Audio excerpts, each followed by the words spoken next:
A frase diz-me com quem andas, e eu te direi quem és, acredite ou não, retoma uma época dos assírios. Os assírios acreditavam que você, de alguma forma, era o somatório de todas as influências que você tinha. Era fácil determinar quem você era por saber as pessoas com as quais você estava andando.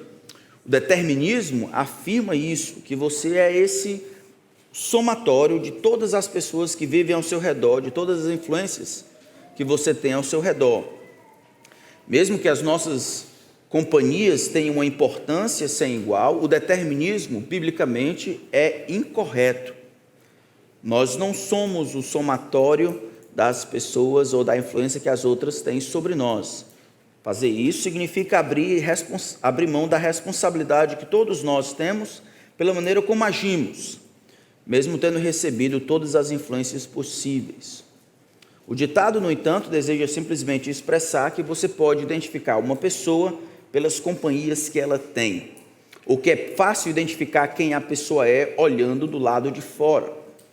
Ainda hoje, aqueles que acompanham aquelas sugestões de conspiração, aquelas teorias como o Illuminati, falam que um aperto de mão secreto consegue revelar quem a pessoa é, membro de determinado grupo de conspiração. Eu gostaria de fazer um trocadilho entre o ditado antigo e o que o nosso Senhor Jesus ensinou sobre os nossos relacionamentos com aqueles que não nos querem bem. Nós estamos olhando o sermão de Jesus, o sermão da planície, em Lucas capítulo 6, e eu quero fazer um trocadilho com o propósito didático de ajudar a gravar em nossos corações nossa responsabilidade de amar os nossos inimigos de uma certa maneira e por uma certa razão. Então, em seu sermão, depois de falar sobre as diferenças com os seus discípulos e os outros veem a si mesmo, Jesus fala sobre a resposta sobrenatural que ele espera que os seus discípulos tenham para com aqueles que os maltratam, que os julgam, abusam e rejeitam. Jesus, de maneira simples, diz aos seus discípulos: ame os seus inimigos. Nesse sentido, no último domingo nós vimos: dize-me quem tu amas, e eu te direi quem és. Somente os discípulos de Jesus podem amar os seus inimigos. Dize-me quem tu amas, e eu te direi quem és. Mas o sermão de Jesus continua. Ele não somente diz quem se deve amar, ou seja, os inimigos, mas assim como acontecia naquela época, a ideia, o conceito de amor era um conceito complicado. Tudo poderia ser amor e aí amor acabaria se tornando quase nada. Então o nosso Senhor Jesus, depois de aplicar esse imperativo, amem os seus inimigos, ele coloca outros imperativos que acabam explicando o conceito de amor. O conceito de amor. Ao fazer isso, então, Jesus estaria dizendo: dize-me como amas, e eu te direi quem és. O amor que Jesus, então, está requerendo dos seus discípulos é um amor que é mensurável, sobrenatural, mas um amor identificável, sobrenatural, do alto do céu, mas um amor que é perceptível, um amor que não acontece somente no coração, um amor que extravasa os sentimentos, as disposições internas e acaba estourando em ações práticas na vida daqueles que nos querem mal. E no último, próxima vez, Deus permitindo, nós vamos ver um outro aspecto. Dize-me por que amas, e eu te direi quem tu és. Veja que Jesus, ele não somente explica, dá a ordem de amar, mas ele consegue caracterizar que tipo de amor ele aguarda, espera e demonstra na sua própria vida, e também as razões corretas pelas quais nós devemos amar. Começando na ordem de Jesus, sobre amar, Jesus, ele extravasa para explicar. Nosso Senhor explica vai até ao alcance das razões que deveriam nos mover a agir dessa maneira para com aqueles que nos fazem o mal, os nossos inimigos. Nem toda razão para fazer o bem é uma boa razão. Nem toda razão para fazer o que é correto se torna correta pelo fato de desejar o correto. Então nós vamos ver, Deus permitindo, dize-me por que amas, e eu te direi quem tu és. Vamos então abrir a palavra de Deus em Lucas, capítulo 6, e acompanhar o sermão de Jesus. O que eu estou fazendo é simplesmente explicando o sermão perfeito de Jesus aos seus discípulos, junto com uma multidão que estava ao seu redor. Então, a partir do versículo 17, nosso mestre, em Lucas capítulo 6, diz assim: E descendo com eles do monte, Jesus parou num lugar plano, onde se encontravam muitos discípulos seus e grande multidão do povo, de toda a Judéia, de Jerusalém e do litoral de Tiro e de Sidom, que vieram para o ouvir e para ser curados de suas doenças. Também os atormentados por espíritos imundos eram curados, e todos da multidão procuravam tocar em Jesus, porque dele saía poder e curava todos. Então, olhando para os seus discípulos, Jesus lhes disse: Bem-aventurados são vocês os pobres, porque o reino de Deus é de vocês. Bem-aventurados são vocês que agora têm fome, porque serão saciados. Bem-aventurados são vocês que agora choram, porque vocês hão de rir. Bem-aventurados são vocês quando as pessoas os odiarem, expulsarem da sua companhia, insultarem e rejeitarem o nome de vocês como indigno, por causa do Filho do Homem. Alegrem-se naquele dia, exultem, porque grande é a recompensa de vocês no céu. Porque os pais dessas pessoas fizeram o mesmo com os profetas. Mas ai de vocês, os ricos, porque vocês já receberam a consolação. Ai de vocês que agora estão fartos, porque vocês vão passar fome. Ai de vocês que agora estão rindo, porque vocês vão lamentar e chorar. Ai de vocês quando todos elogiarem, porque os pais dessas pessoas fizeram o mesmo com os falsos profetas. Digo, porém, a vocês que me ouvem: amem os seus inimigos, façam o bem aos que odeiam vocês, abençoem aqueles que os amaldiçoam, orem pelos que maltratam vocês. Ao que lhe bate numa face, ofereça também a outra. E ao que lhe tirar a capa, deixe que leve também a túnica. Dê a todo o que lhe pedir alguma coisa. E se alguém levar o que é seu, não exija que seja devolvido. Façam aos outros o mesmo que vocês querem que eles façam a vocês. Vamos orar. Senhor, a tua palavra está aberta diante de nós. E na simples leitura nós percebemos que o nosso amor é muito diferente desse que o Senhor requer, nos dá poder e nos explica na tua própria vida. Nossos amores nesse mundo são amores baseados no mérito. Amamos aqueles que merecem o nosso amor. Nós fugimos e nos ausentamos de qualquer compromisso com aqueles que não merecem o nosso amor. Pai, eu peço que nos ajude a amar como o Senhor ama, que o nosso amor seja maior do que o amor dos pecadores, que seja o amor daqueles que, salvos pela fé em Cristo, amam com o amor divino. Tua palavra está aberta diante de nós. Então eu peço que ela seja a nossa regra. Teu Espírito Santo seja o nosso professor. Que ao final desse tempo o Senhor receba a glória que merece. Em nome de Cristo. Amém. Então, depois de ordenar o amor aos inimigos, Jesus caracteriza esse amor como sobrenatural. Se vocês olharem bem no versículo 27, onde nós começamos, Jesus abre com um mandamento bem amplo: amem os seus inimigos. Isso é bem abrangente. Depois disso, nós temos uma série de mais 3 imperativos, onde Jesus ordena aos seus discípulos, agora de uma maneira mais prática. O que significa este amor? Tá, Senhor, como eu deveria amar aqueles que me querem mal? Esses inimigos são provavelmente aqueles que nos versículos anteriores têm perseguido, abusado, rejeitado, maltratado os discípulos. Como eu devo responder a esse tipo de pessoa? Eu devo amar os inimigos. Mas o que isso quer dizer? Jesus então acrescenta: significa fazer o bem, significa abençoar, significa orar. fazer o bem aos que odeiam você, abençoar aqueles que amaldiçoam e orar por aqueles que maltratam você.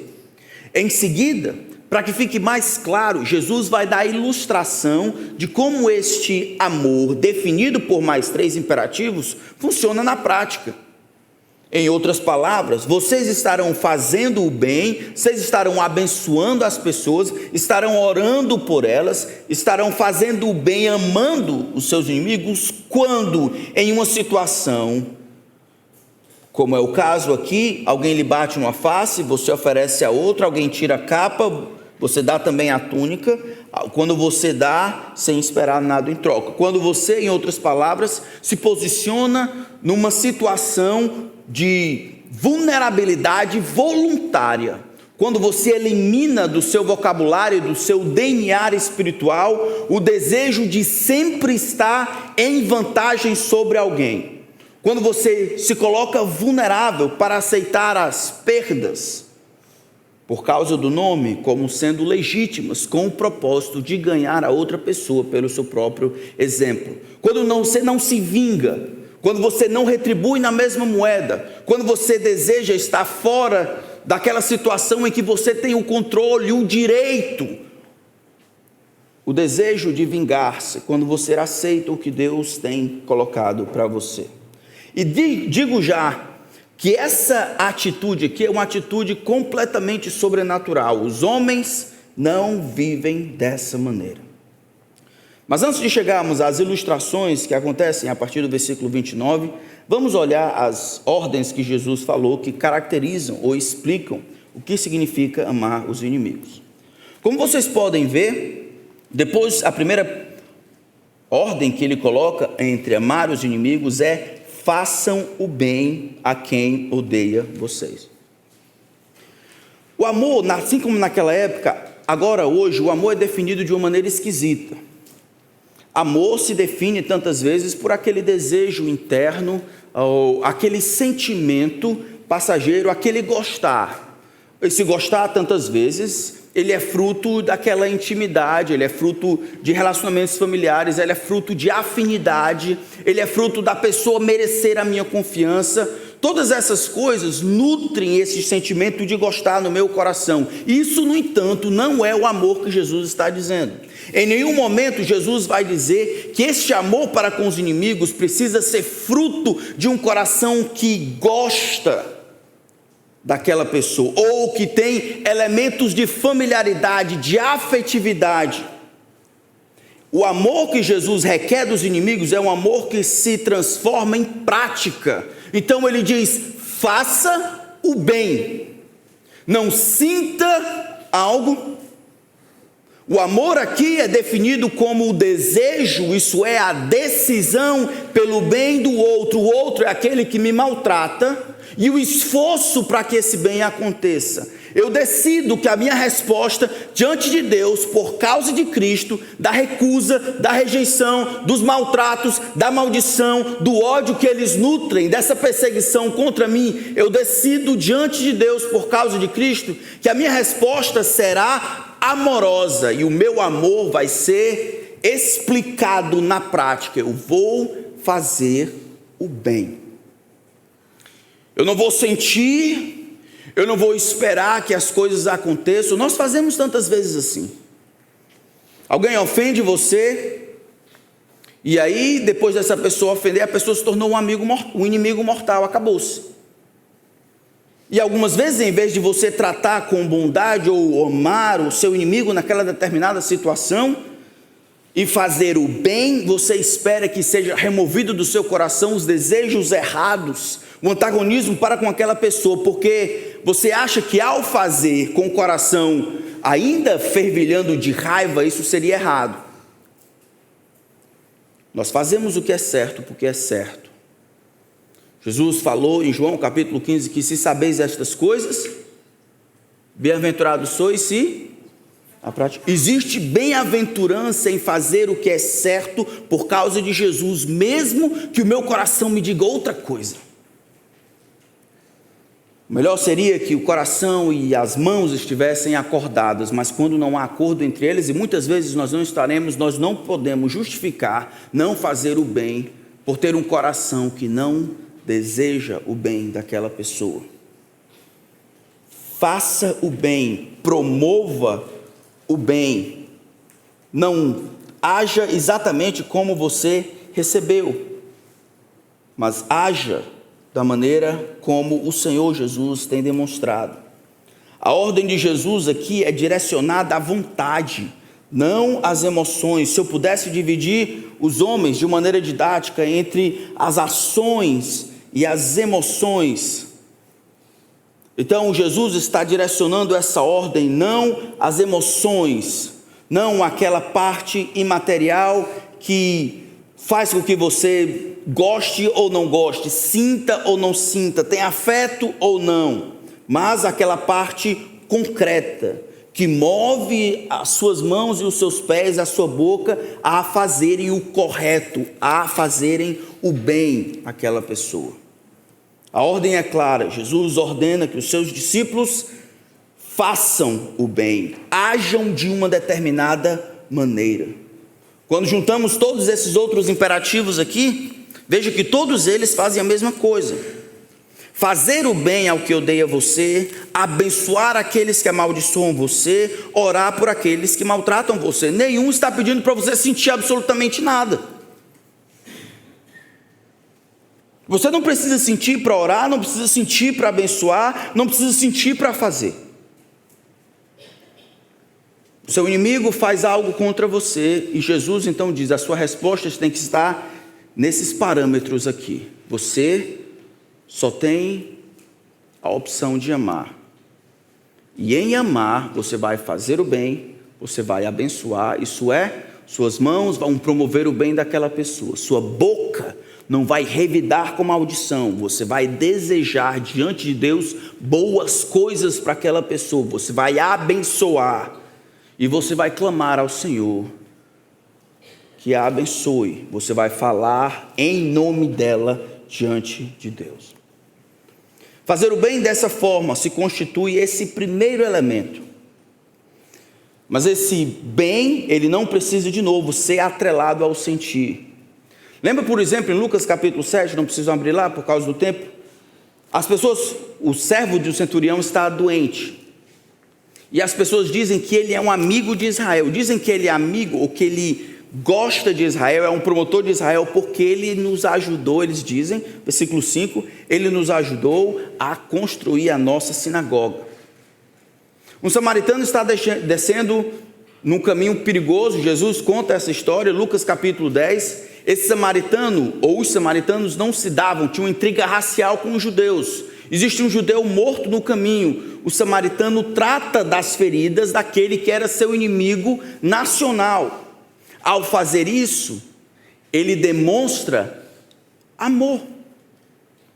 Não são as questões de sentimento, ele faz o bem a esta pessoa. O amor dele aparece quando ele faz o bem a um judeu, seu inimigo nacional. Existem vários outros exemplos dessas três coisas acontecendo. Todos eles, homens de Deus, vivendo de maneira piedosa, responderam aos seus inimigos de uma maneira diferente. Esse mandamento não significa que os discípulos de Jesus não possam se defender em termos legais. A gente vê isso, por exemplo, em Atos capítulo 16, onde Paulo reclama porque ele havia sido condenado a chicotada sem ter havido processo formal, ele sendo cidadão romano. O texto não está falando em termos legais do Estado, o termo está falando em termos de relacionamento. É você com seu irmão, você com a sua mãe, você com seu pai, você com o camarada que está dirigindo do seu lado, você com seu patrão, você com seu colaborador, você com seu professor, você com as pessoas que de alguma forma podem se tornar seus inimigos. O texto não fala a respeito de aplicações disso no estado político, mas dos relacionamentos interpessoais, onde um homem, discípulo de Jesus, se encontra numa posição em que é odiado, rejeitado e maltratado. Esse mandamento aqui fala dos relacionamentos interpessoais. Se é correto fazer o bem é definido de novo por aquilo que Deus diz em sua palavra. O melhor bem que você pode fazer por aquela pessoa é de todas as formas, por palavras ou por ações, ajudar para que aquela pessoa se apresente ou se aproxime de Cristo. Quando você define bem por algo que faz com que ela se incita bem, você fez um erro e cometeu o pecado.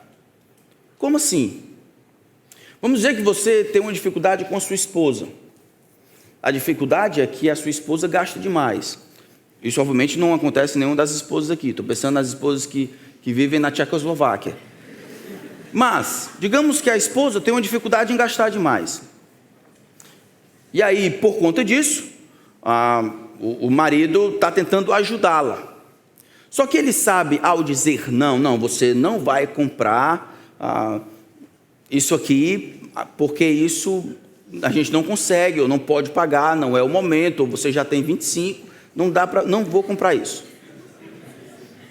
Ele entende, ao fazer isso, depois de pensar, ele acha que ao dizer não por esses motivos, ele acaba privando de uma boa sensação, de uma alegria, de uma satisfação que a sua esposa pode ter. E a esposa então do lado de lá manipula a situação, você tem que fazer isso, porque se você não fizer isso, você não está me fazendo bem. O bem, o que me traria alegria, o que me traria satisfação, o que seria bom para mim, seria que eu tivesse 26 em vez de 25. E aí esse camarada, ao invés de fazer o bem, no que é bom para a edificação dela, no que a promove, no que puxa ela para perto de Cristo, acaba tendo ela como referência, o bem-estar que ela considera, e acaba alimentando o monstro do consumismo, e nisso ele peca. Isso pode ser em vários relacionamentos. Quando nós não permitimos que a definição seja a definição de Deus, nós podemos fazer isso com os nossos filhos. Onde o que ele sente, eu tenho que fazer, porque como é que vai ser? Minha esposa, ou marido, ou colega do trabalho, ou qualquer outra coisa.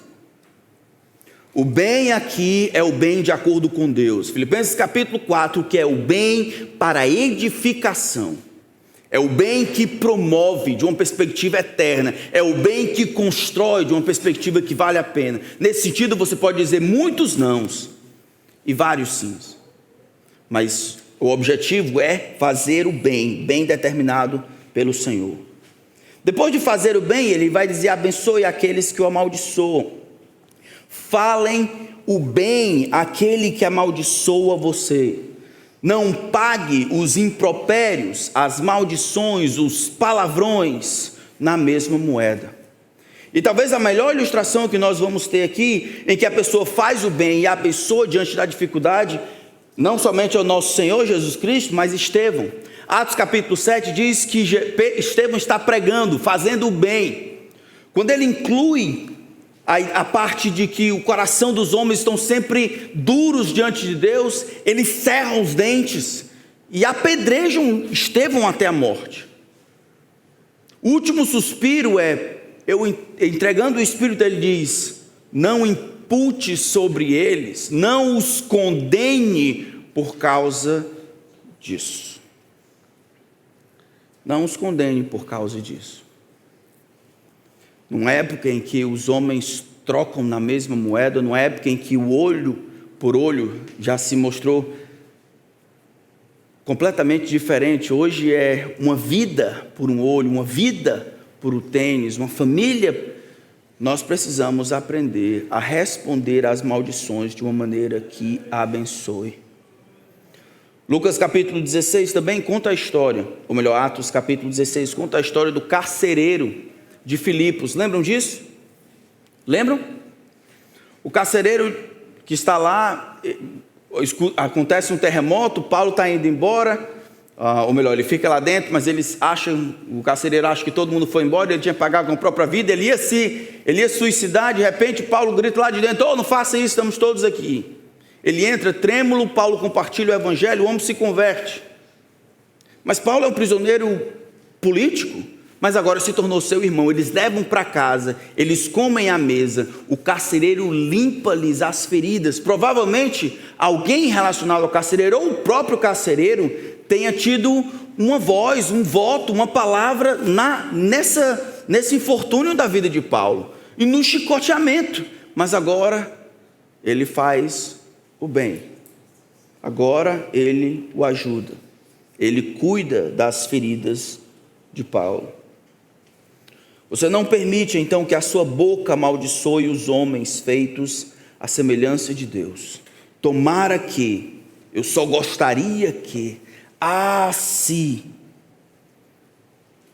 você não destrói a reputação das pessoas por causa dos males que ele fez com você. Talvez aqui seja uma aplicação mais tranquila, mais fácil de nós percebermos. Pode ser que alguém tenha atraído a sua confiança e se tornado nesse sentido seu inimigo. E você, em vez de devolver esta maldição, essa coisa ruim, com coisas boas, você acaba destruindo pela tangente aqui, destruindo a reputação, amaldiçoando, fazendo o que é mal. Achamos que temos justificativa para pecarmos com o Senhor cometendo fofoca, quando somos injustiçados ou amaldiçoados. Da nossa boca não deve sair maldição. Tiago vai dizer, de uma só boca não pode sair bênção e maldição. Meus irmãos, não convém que isso aconteça. Nossas palavras devem transmitir graça quando estamos usando. Nós abençoamos aqueles que nos amaldiçoam. Nós também oramos por aqueles que nos maltratam, nós intercedemos por eles. Amor e oração estão juntas aqui em amar os inimigos.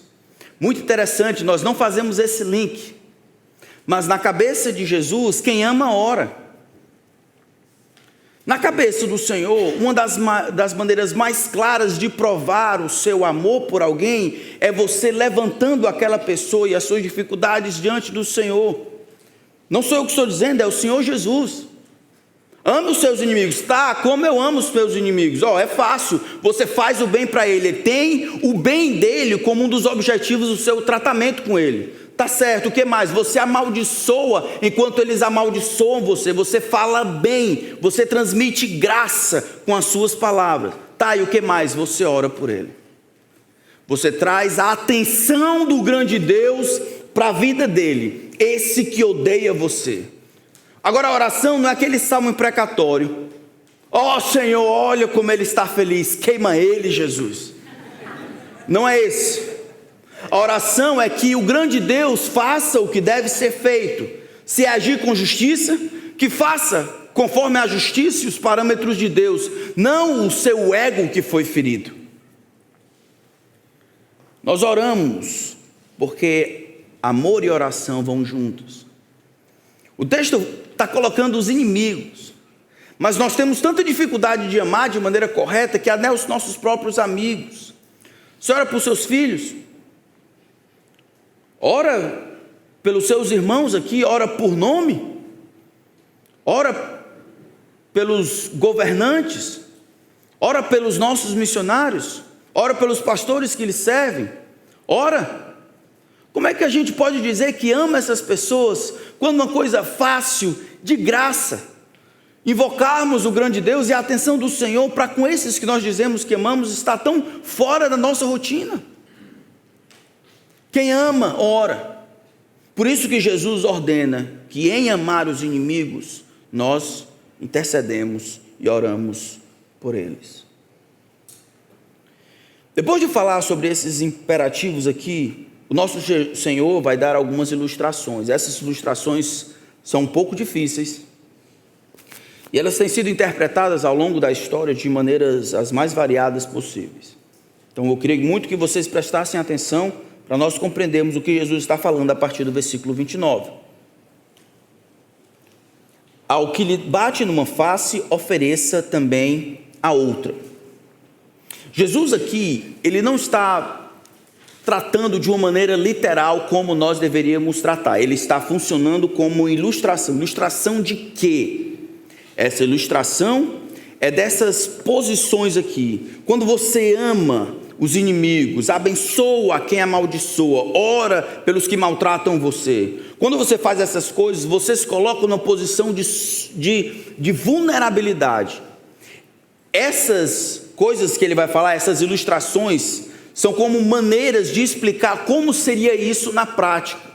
Mas Jesus não está pensando numa coisa literal. Por que eu não estou dizendo isso? Porque quando a gente vai olhar em João capítulo 18, Jesus vai ter a oportunidade de levar um tabefe. Ele está diante do sinédrio, está sendo julgado por pessoas injustas, iníquas, ele como sendo o Senhor.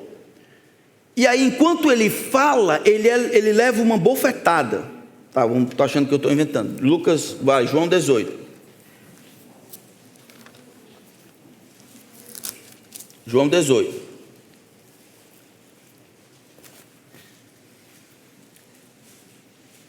Olha só o versículo 22.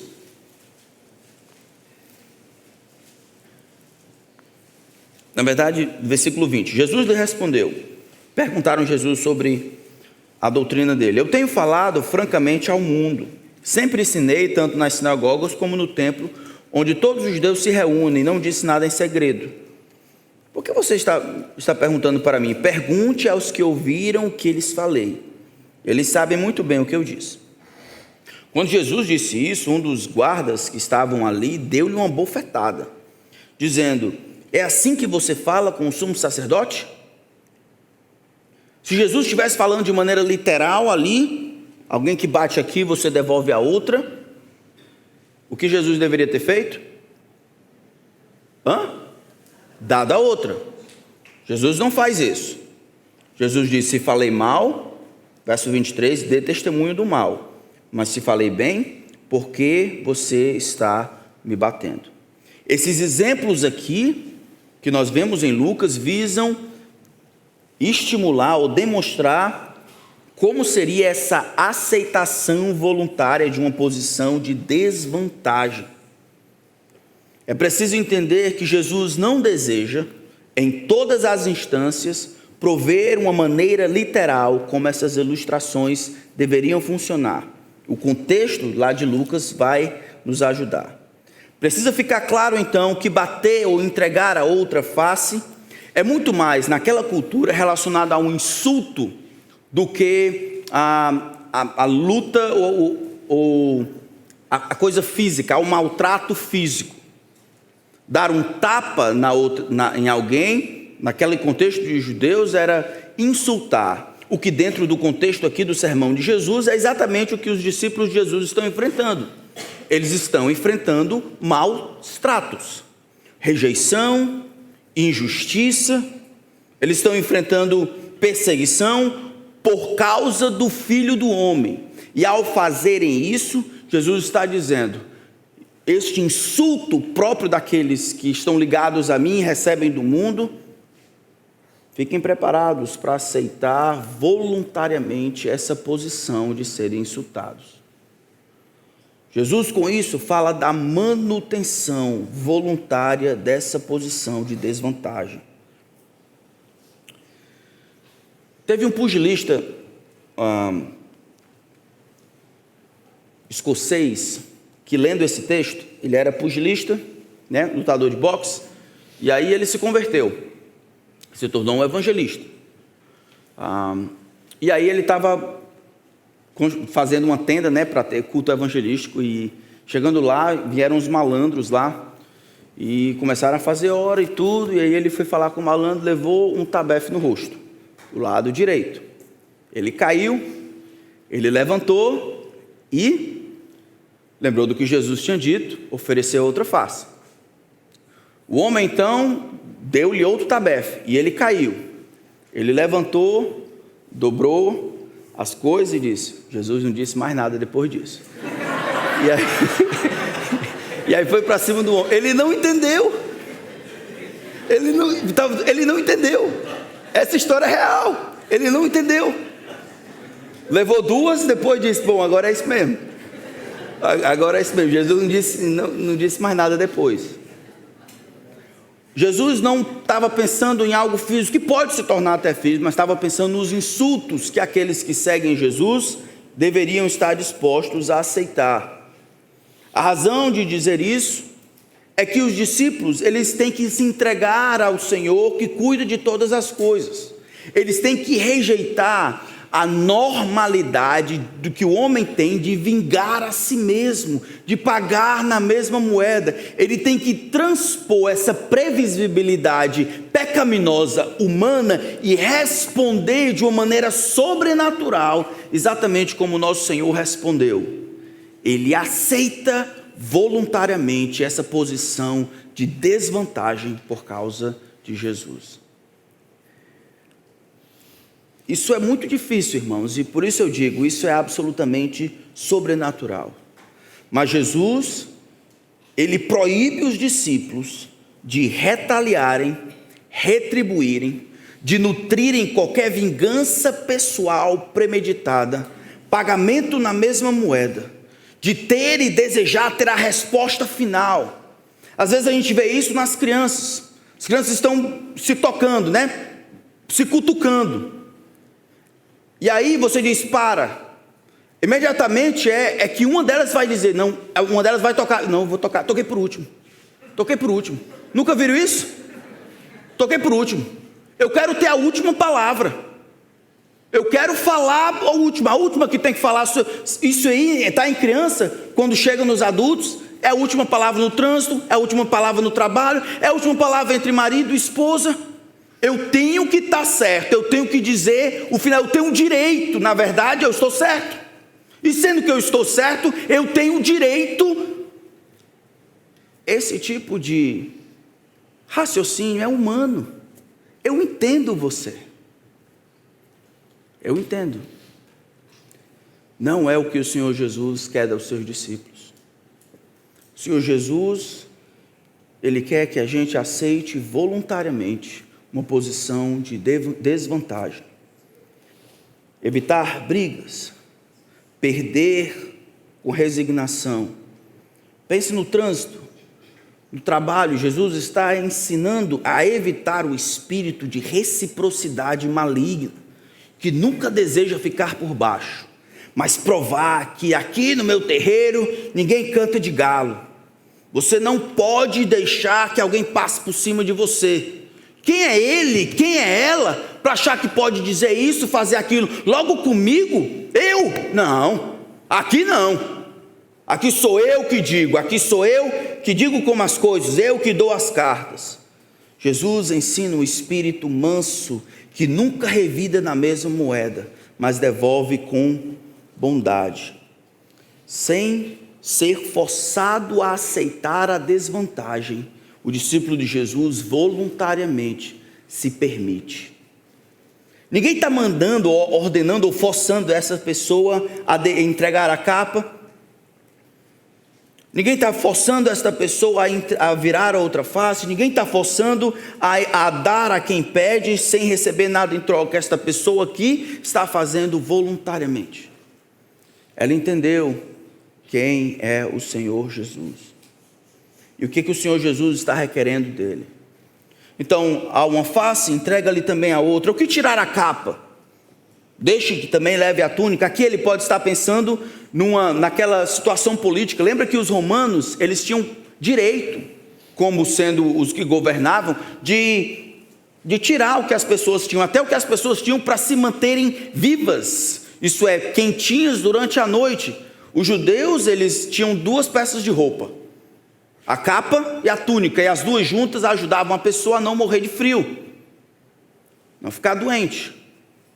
Jesus está pensando na situação em que um romano que tem poder político de remover a capa, toma-lhe também a túnica. Isso é, acredite no que o Senhor está fazendo, manter-se vulnerável, não vingar a si mesmo.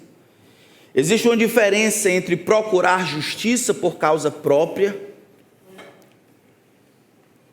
e uma justiça que vem do Senhor. Jesus não está dizendo que ao encontrar na rua um homem mais velho espancando uma mulher, você tem que ficar calado e dizer assim, não, muito bem, ei moça, dê a outra face.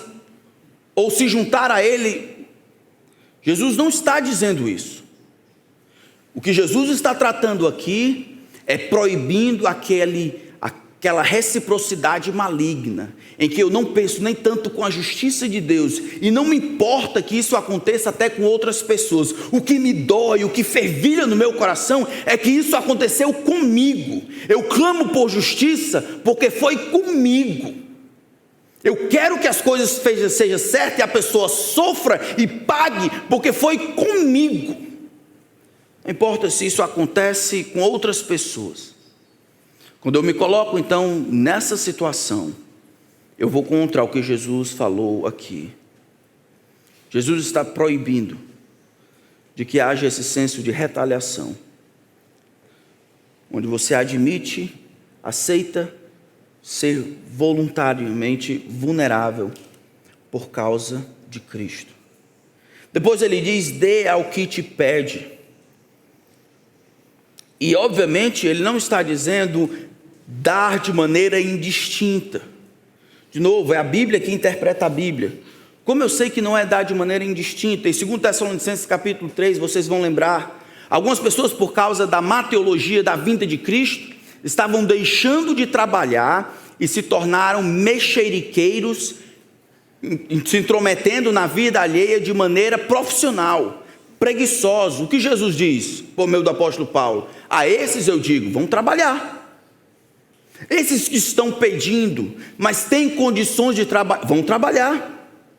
Em nenhum lugar da Escritura existe a responsabilidade de nós alimentarmos o monstro da preguiça, provendo para as pessoas que têm condições de trabalhar a liberdade para que elas se tornem o peso para outras pessoas. Emergência é uma coisa, e para esses, eles devem encontrar em nós uma ajuda.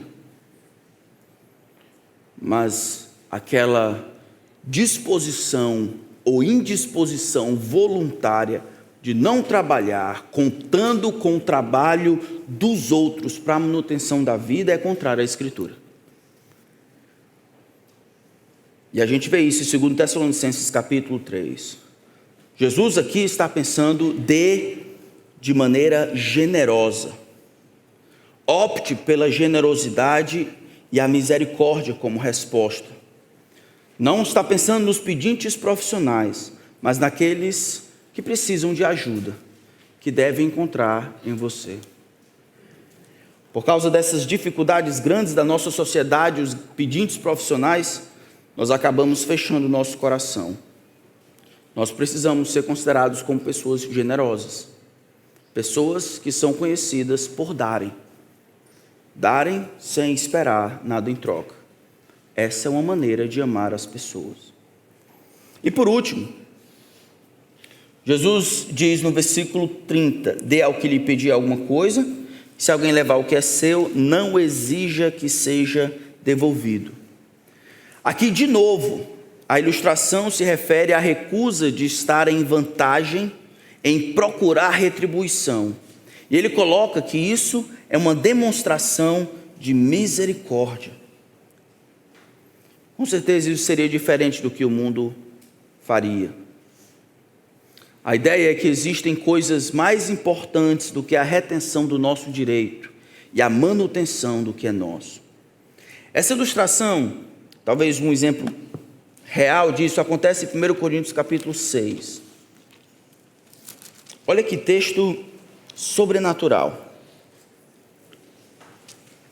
1 Coríntios capítulo 6. A ideia de você aceitar o prejuízo por coisas que são mais importantes. Versículo 1 de 1 Coríntios capítulo 6 diz assim: quando algum de vocês tem uma questão, aqui é uma questão, um problema contra o outro, como se atreve a submeter isso a juízo diante dos injustos e não diante dos santos? Ou vocês não sabem que os santos hão de julgar o mundo? Ora, se o mundo deverá ser julgado por vocês, será que vocês não são competentes para julgar as coisas mínimas? As desavenças, as dificuldades monetárias que você tem entre vocês? Por acaso vocês não sabem que havemos de julgar os próprios anjos? Quanto mais as coisas desta vida. Portanto, quando precisam julgar negócios terrenos, por que vocês constituem como juízes aqueles que não têm nenhuma aceitação na igreja, isso é, descrentes. Digo isso para a pergunta de vocês: será que não existe nem ao menos um sábio entre vocês que possa julgar entre os irmãos? Mas um irmão vai a juízo contra outro irmão, e isso diante de não crentes. O simples fato de moverem ações uns contra os outros já é completa derrota para vocês. Qual seria a cura? Por que não preferem sofrer o quê? A injustiça. Que é o que Jesus ensinou. Por que não preferem ficar com o prejuízo? Eu? No prejuízo? Fiz uma viagem missionária com um homem, e segundo ele dizia, um homem muito rico. E ele dizia com uma certa alegria, dizendo: vou sair com vocês, a conta vai dar R$10, você nunca vai pagar 6, mas não tem nem condições de eu pagar 5,50. O que ele queria dizer? Ninguém vai tirar vantagem de mim, não. Na cabeça dele, generosidade era o quê?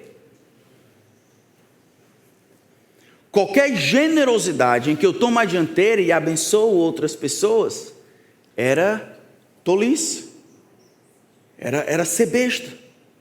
E talvez alguns de vocês estão pensando exatamente isso: pastor, o senhor está ensinando a gente a ter prejuízo, o senhor está ensinando a gente a ser besta. É isso, o senhor está dizendo que Jesus está ensinando a gente a ser besta, deixar o pessoal fazer o que quiser, e a gente está perdendo. O que Jesus está dizendo, se você quiser chamar ele de besta, aí é com você.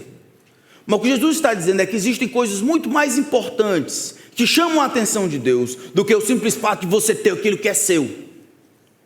Porque o mundo faz isso. O mundo luta para manter aquilo que é seu.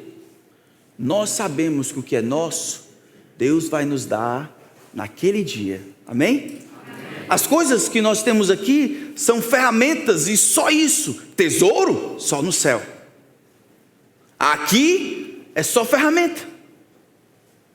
E se para o bem do outro, para demonstrar a minha ligação com Cristo, eu voluntariamente tiver que aceitar uma posição de desvantagem, eu vou fazer isso. Na verdade, enquanto eu penso sobre o evangelicalismo brasileiro, eu acho que uma das piores desgraças que nós temos no nosso DNA, culturalmente, é a lei do gesto. A lei do gesto, aquela lei de tirar vantagem. Isso está embutido na nossa cultura, em todas as ramificações. Relacionamentos são construídos pela vantagem que posso ter. É bom ter um amigo que trabalha em determinado lugar, que tem um contato com outro.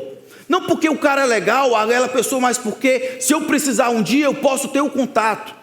Eu não importo se aquele partido político, eu não importo se eu nem sei o sobrenome daquele candidato, mas se ele conseguir, diz que vai asfaltar a minha rua, ou conseguir um emprego para o meu tio, do primo, do avô, segundo, eu vou votar nele.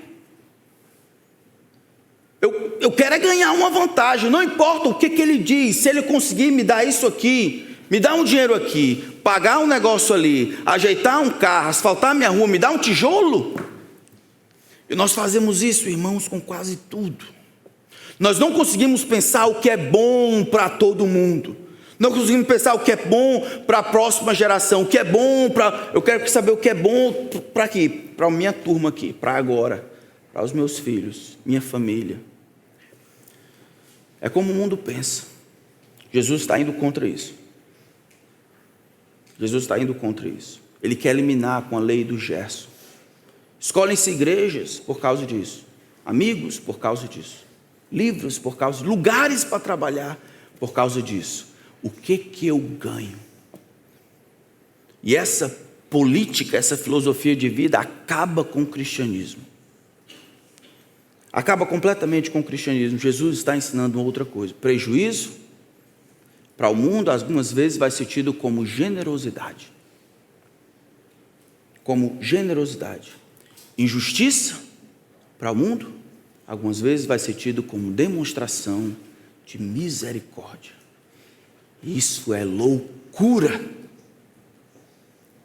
e sempre será para um mundo com gana para ter as coisas aqui. Nós não. Diz-me então, como amas? E eu te direi quem você é. Se ao descrever essas coisas aqui, você pensa em alguém que se tornou seu inimigo por alguma questão, e você não tem respondido desta maneira, não tem orado, não tem abençoado, não tem feito bem, é porque você não tem amado os seus inimigos. E o fato de não amar os seus inimigos revela o que está em seu coração. Os discípulos de Jesus, eles amam seus inimigos, assim como Jesus amou você e eu. Romanos capítulo 5 vai dizer que o Senhor deu a vida por nós, quando nós ainda éramos seus inimigos. Seus inimigos, você e eu éramos inimigos de Deus. E ninguém falou para Jesus sobre você ou sobre... O que aconteceu foi que o Senhor nos viu, Ele nos percebeu, nos revirou de ponta cabeça e viu que da planta do pé ao alto da cabeça não existia nenhuma parte sã. As motivações e as atitudes, todos pecaram. E até as ações, as boas ações que nós fazíamos eram repulsa diante de Deus, porque eram para conseguir um mérito diante do Senhor. O Senhor, vendo tudo isso, seu Filho se apresenta como um sacrifício perfeito. Seu Filho morre numa cruz por causa dos nossos pecados, o justo pelos injustos, para nos reconduzir a Deus. Deus amou pecadores. E você e eu, querendo segurar pelos direitos, por alguém, por ele, por ela, ter feito isso com você, quem você pensa que é? Não deveríamos nós, discípulos de Jesus, nos avaliarmos pela perspectiva de Deus e vermos, se Deus conseguiu amar um pecador como eu, quem serei eu para negar o amor a esta pessoa mesmo sendo meu inimigo? Se Deus consegue amar e perdoar pecadores como eu, quem sou eu para recusar obedecer o Senhor e perdoar aqueles que me ofendem? Se Deus não negou o seu próprio Filho, quem sou eu para negar, perder alguma coisa? Esse texto soa como loucura, porque eu e você estamos distantes do que Deus tem ensinado em sua palavra e modelado com a sua própria vida. No final da vida, quando Jesus está sendo cravado no madeiro, continuo lembrando: Pai, perdoa-lhes, porque eles não sabem, não têm consciência da magnitude desse próprio pecado. O que Jesus está dizendo é que eu e você devemos ir e fazer o mesmo. Fazer o mesmo. Então, diz-me como você ama.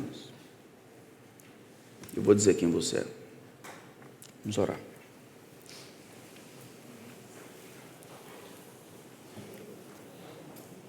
Ajuda-nos, Senhor amado, com o amor divino.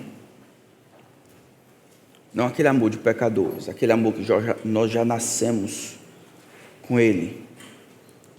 De amar as pessoas com base no mérito, no que elas agregam, que elas fazem para o meu bem, no merecimento que elas têm. Senhor, tão humano, tão carnal, tão terreno. Faz-nos, Senhor, amar aqueles que nos ofendem, amar aqueles que fazem o mal a nós, aqueles que têm o desejo de destruir, aqueles que nos amaldiçoam. Faz-nos, Senhor, revelar em nossas atitudes o mesmo desejo por Tua glória, que nós vemos o nosso Senhor Jesus Cristo naqueles que, como Ele, cheios do Espírito, responderam de uma maneira bondosa e divina a esse mundo quebrado. A perseguição e a maldade não é novidade. Enquanto existirmos aqui, o Senhor permitirá que os Teus servos sejam molestados, maltratados. E não é nossa responsabilidade reverter isso, mas é o Senhor que fará naquele dia. É o Senhor que vindicará o Teu povo. E confiando nisso, nós aguardamos a tua vinda. Aguardamos que o Senhor termine a obra que começou. Aguardamos que o Senhor nos dê aquilo que é nosso. Mostra-nos, Senhor, a gravidade então dos nossos pecados. Mostra-nos quem nós éramos à parte de Cristo, para nós compreendermos o tamanho do teu amor, a qualidade desse amor, que não se explica pelos relacionamentos humanos, tão cheio de tirar vantagem de tudo. Que o mundo veja o amor de Cristo nessa igreja, que enquanto perdoamos uns aos outros, cuidamos uns dos outros, enquanto amamos aqueles que não são tão amoráveis, que o mundo perceba o amor de Cristo e reconheça que o Senhor veio ao mundo para salvar os pecadores, dos quais nós estamos incluídos. Faz isso, Senhor, em nome de Cristo. Amém.